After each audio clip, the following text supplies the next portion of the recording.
Yudas Iskariot hanya menyerahkan. Yudas Iskariot menyesal karena sudah menyerahkan Yesus.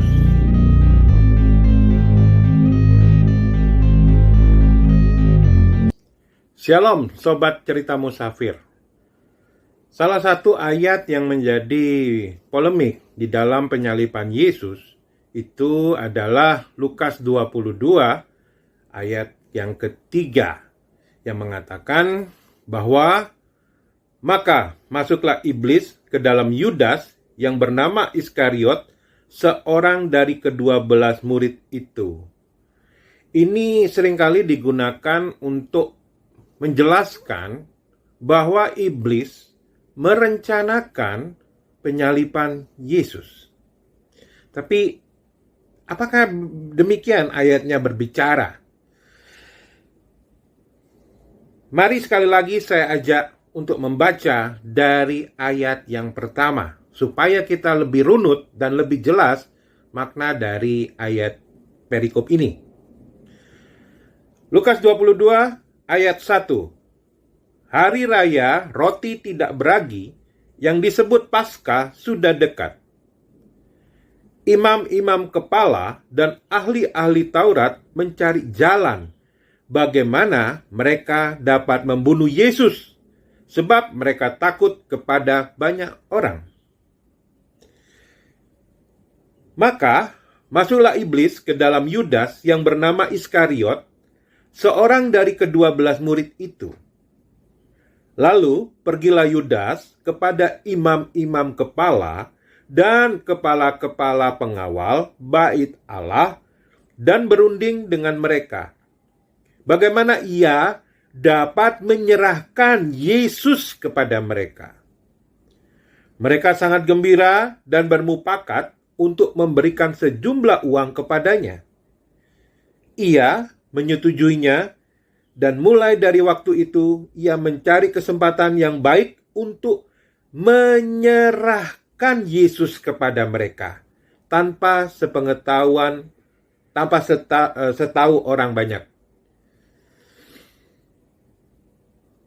Kalau kita perhatikan, Sobat Cerita Musafir, yang mempunyai rencana untuk membunuh Yesus itu adalah imam-imam kepala dan ahli-ahli Taurat. Ayat 2 eksplisit sekali mengatakan imam-imam kepala dan ahli-ahli Taurat yang merencanakan untuk membunuh. Jadi ayat 2 sudah menjelaskan bahwa rencana penyaliban Yesus, pembunuhan itu, adalah manusia, yaitu imam-imam kepala dan ahli-ahli Taurat. Terus, bagaimana ayat 3 tadi dikatakan, juga ayat 6 menjelaskan, diceritakan bahwa iblis masuk ke dalam Yudas Iskariot. Perhatikan ayat keempat. Bagaimana ia dapat menyerahkan Yesus kepada mereka. Ayat 6. Ia mencari kesempatan yang baik untuk menyerahkan Yesus kepada mereka tanpa setahu orang banyak. Menyerahkan berbeda dengan membunuh, berbeda dengan menyalibkan. Jadi kita harus baca pelan-pelan, dimanai ayatnya, baru kita bisa menjelaskan apakah Yudas Iskariot yang sudah beriblis itu mempunyai rencana menyalibkan Yesus. Ayatnya dengan tegas mengatakan menyerahkan. Sekarang saya ajak sobat semua untuk memperhatikan Matius pasal 27 di ayat yang ketiga. Pada waktu Yudas yang menyerahkan dia melihat bahwa Yesus telah dijatuhi hukuman mati, menyesallah ia. Lalu ia mengembalikan uang yang 30 perak itu kepada imam-imam kepala dan tua-tua, dan berkata, "Aku telah berdosa karena menyerahkan darah orang yang tak bersalah." Tapi jawab mereka, "Apa urusan kami dengan itu? Itu urusanmu sendiri." Jadi, secara kronologi sudah jelas. Imam-imam, kepala dan ahli-ahli Taurat merencanakan untuk membunuh Yesus. Kemudian masuklah Yudas yang beriblis untuk menyerahkan. Dan perhatikan, setelah Yesus disalib, Matius mencatat Yudas menyesal karena sudah menyerahkan Yesus. Kemudian dia merasa berdosa dan mengembalikan 30 keping perak kepada imam-imam kepala dan ahli-ahli Taurat. Tetapi ahli-ahli Taurat dan imam-imam kepala mengatakan, "Nggak ada urusannya dengan kami. Kamu sendiri yang menyerahkan."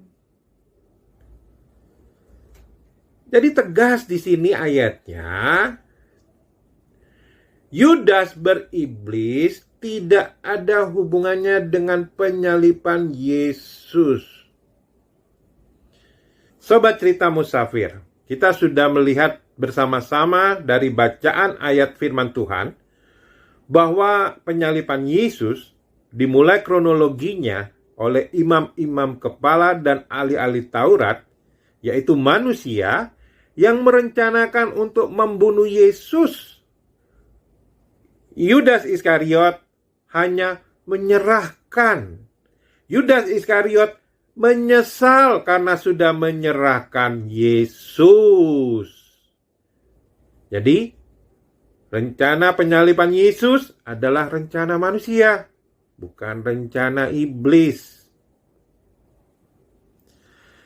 Kiranya pemaparan yang sederhana ini bukan untuk menentang teologi tradisi yang sudah ada, namun ini merupakan wujud kasih saya pribadi di dalam menjalankan perintah Yesus untuk mengasihi Allah dengan segenap hati, jiwa, dan pikiran.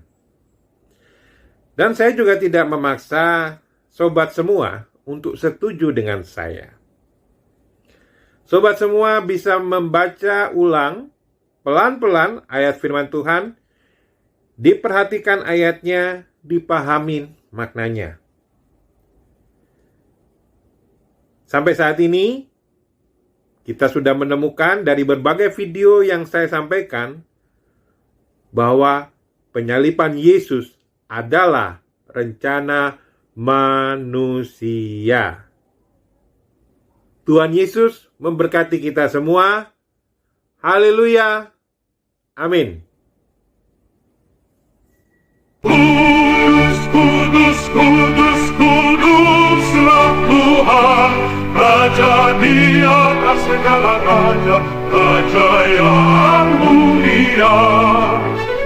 Kudus, kudus, kudus, kuduslah Tuhan, Raja di atas segala